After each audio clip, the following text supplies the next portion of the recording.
Hello, and good evening, and what pleasantly odd lighting we have today. Anyway, I'd like to start off this video with just a bit of a message to my subscribers, because I do have, 18 subscribers, which is 18 more than I ever expected I'd get. But anyway, if you are a subscriber, maybe if you've been a subscriber for a while, you might notice that I haven't really been writing much lately, or it seems I haven't been writing much lately, because I haven't put up a video of a poem or anything in, 2 weeks. It's true, I haven't done anything like that in a while, but I have been writing stuff, just nothing that's gotten to the video stage.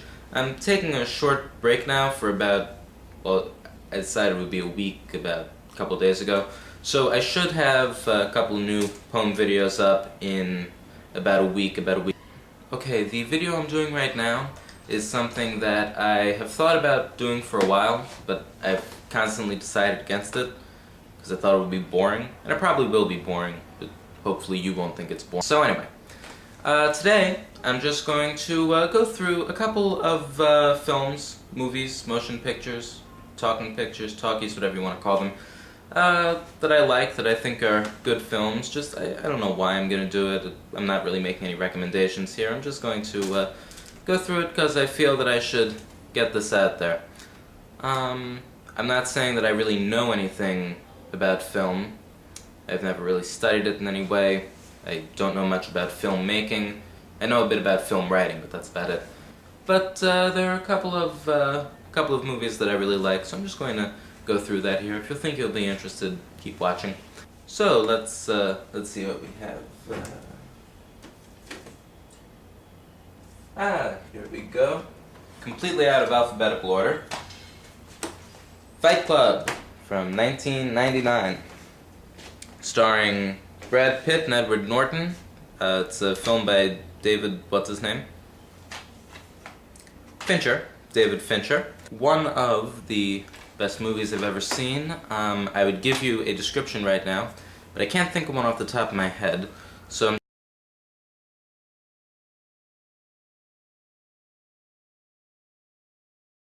should have planned this beforehand.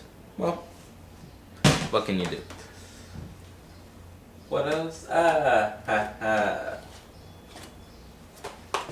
The Graduate, 1960-something, starring Dustin Hoffman. I think it was his first movie. And the woman, and what's her name? Graduate, also another very good film. I would have to say that I consider it, at least, to be the greatest romantic comedy film ever. See, it's almost as good as my other favorite romantic comedy, A Midsummer Night's Dream, but A Midsummer Night's Dream isn't a movie, so, well, I think they made a couple movies out of it, but I haven't seen them, and I'm assuming they won't be as good. But anyway, so this takes the title as favorite movie-wise. Also, I'm kind of assuming that you've seen these movies already in going through this, so anyway. Here's one.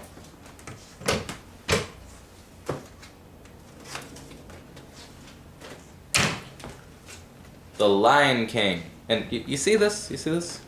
See this? This is a video. See this thing that I'm talking on right now? That's not a video, because it's all digital. This is a video. Why do we call them videos? Because they come in these video cassettes, and inside of them is video, not sure if you can see this, but it's videotape. See that? And that tape is actually what plays. You don't have that on DVDs, and you don't have them on these YouTube things, because this is all digital.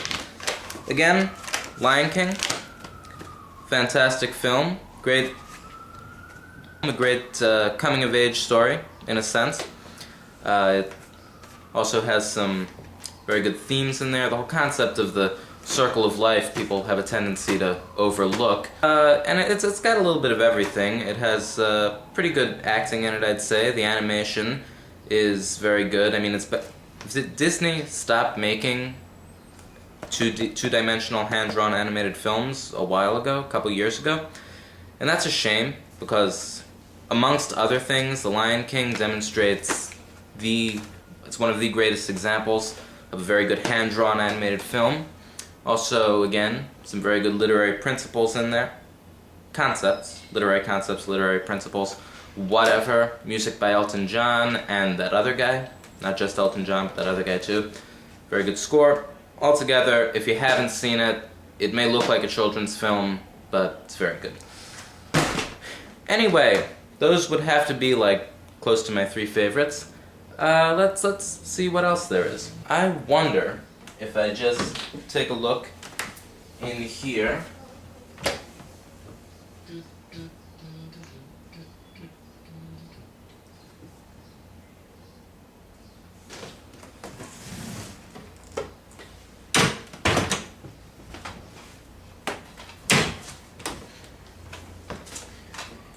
Here we are, the Rocky Horror Picture Show. It's pretty well known as being a cult classic. I don't know why, it's probably the worst thing about it. So good it should be a mainstream classic. Sexiest movie ever.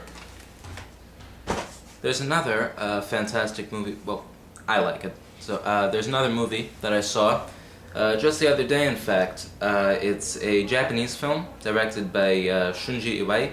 I think I'm pronouncing that right. And the English title is All About Lily Chocho. I'm not going to try to pronounce the Japanese title. I'll just put it... There you go.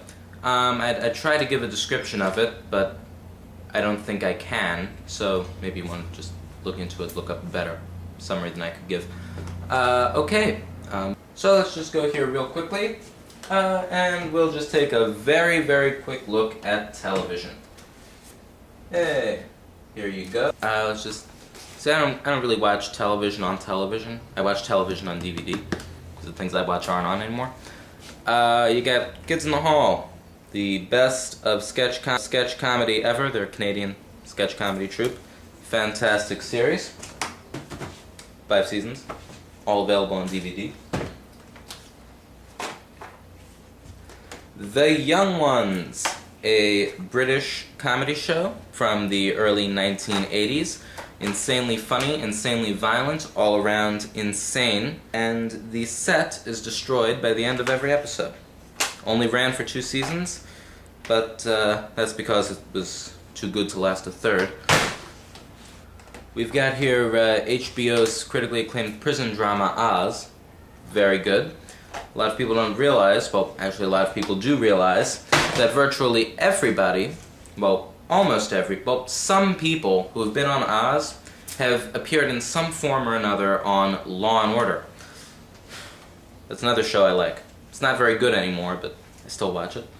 Also taking a look at 1990s children's animation, because that's what I watched back in the 1990s. We have Pinky and the Brain.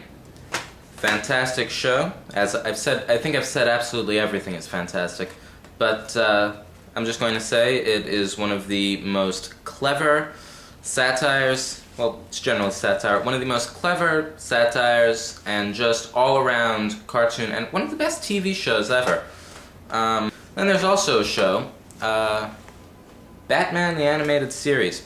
Now what's interesting about this is probably not only one of the darkest incarnations of Batman outside of the graphic novels, but it's probably one of the truest representations of Batman in other media.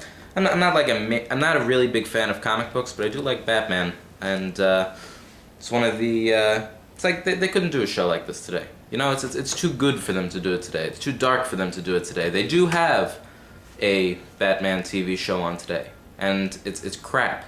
So there you go.